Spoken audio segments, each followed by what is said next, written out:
मंगल श्रीदामा सबको पता चली, ओ भैया लाला हुआ है यहाँ पे। ठाकुर जी रत्न सिंहासन पर बैठे हैं और बड़े बड़े वेदज्ञ ठाकुर जी की अर्चना कर रहे हैं, सूर्य ग्रहण का समय।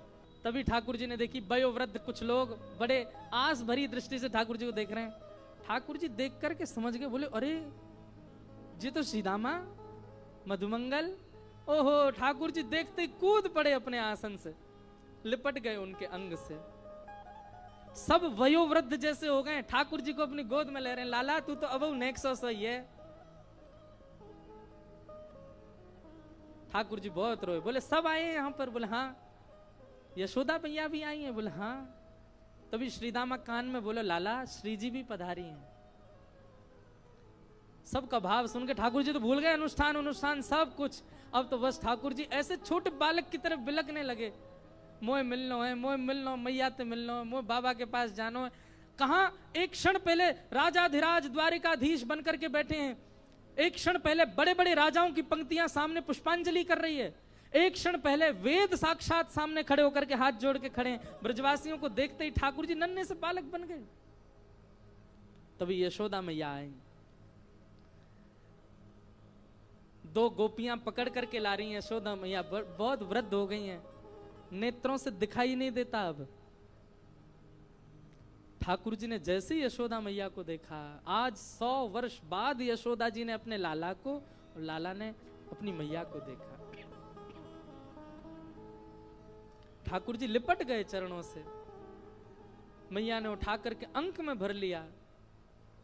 ठाकुर जी से कहने लगी, मेरो लाला, मेरो कन्हैया, मेरो कनुआ, इतने दिनों बाद आज मुंह को मिलो। ठाकुर जी गोद में लेट गए यशोदा मैया के और वक्ष को बार बार यशोदा मैया के वक्ष पर हाथ रखने लगे। बोले मैया मुझे बहुत वर्ष है गए, बहुत याद आई मैया, तू अपनो दूध पिवाए दे। ऐसा वर्णन करते हैं कि अति वृद्धा यशोदा मैया की गोद में जैसे ही ठाकुर जी लेटे, यशोदा मैया के वक्ष से दूध प्रकट होने लगा। 16,108 विवाह हो चुके हैं और हर पत्नी के एक एक पुत्र और कितनी पुत्रियां जन्म ले चुकी हैं। ठाकुर जी दादा बन चुके हैं और उस काल में यशोदा मैया की गोद में बैठकर के अपनी समस्त पत्नियों के सामने, द्वारिका के लोगों के सामने ठाकुर जी दूध पान कर रहे हैं। नन्हे से बालक बन गए, लिपट गए मैया से और दूध पीते पीते ठाकुर जी सो गए गोद में ही, मानो आज 100 वर्ष बाद नींद आई है ठाकुर जी को। ठाकुर जी नहीं छोड़ रहे मैया को, ना मैया मत तो उसे दूर ना जानो, वो तेरे पास ही रहना।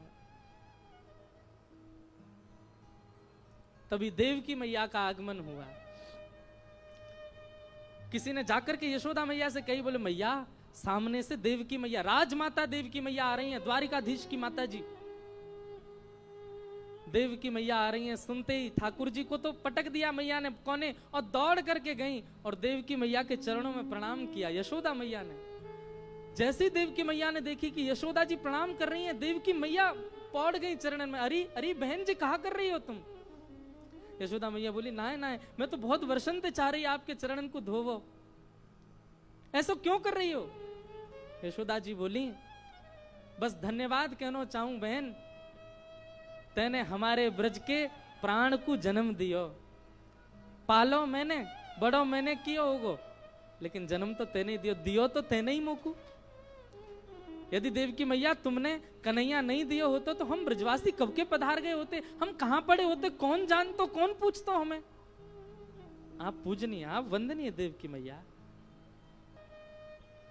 नंद बाबा वसुदेव जी का मिलन हुआ। तभी ठाकुर जी के पास गए श्रीदामा, और श्रीदामा जाके बोलो, लाला देख समय ज्यादा ना है, किशोरी जी पधारी हैं, अपने शिविर में विराज रही हैं, एक बार दर्शन करे आ। किशोरी जी पधारी हैं, सुन करके ठाकुर जी तुरंत छुप करके वहां से निकल गए। यहां ललिता विशाखा आदि सखियों के मध्य में हमारी लाडली जी विराज रही हैं। और तभी बैठे बैठे अचानक बोल पड़ती हैं, ललिता जरा द्वार पे जाके देख तो, ऐसा लगता है शिविर के द्वार पे कहीं कन्हैया तो नहीं खड़े।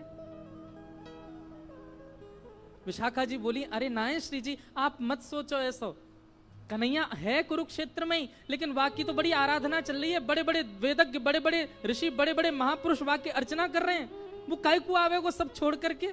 और हमने सुनी अभी सब ब्रजवासी भी वहीं चले गए, अब यशोदा मैया मिल गई होंगी, नंद बाबा मिल गए होंगे, सबरे सखा मिल गए होंगे, हम कहाँ याद होंगे वाकू, वो नया आवेगो। श्री जी ग्रहण को काल है, जाप कर लियो, प्रणाम कर लियो, अपना अनुष्ठान करके चले हम तो वृंदावन।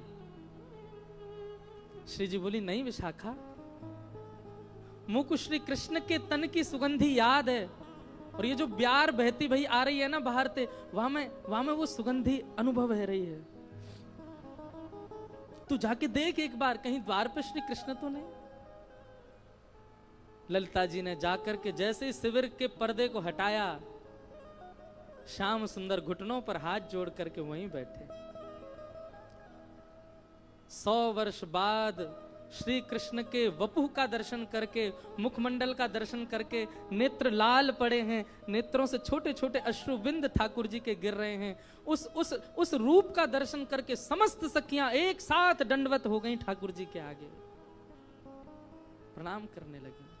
किशोरी जी के नेत्र नीचे झुक गए, कंपन प्रारंभ हो गया सबके श्री अंग में।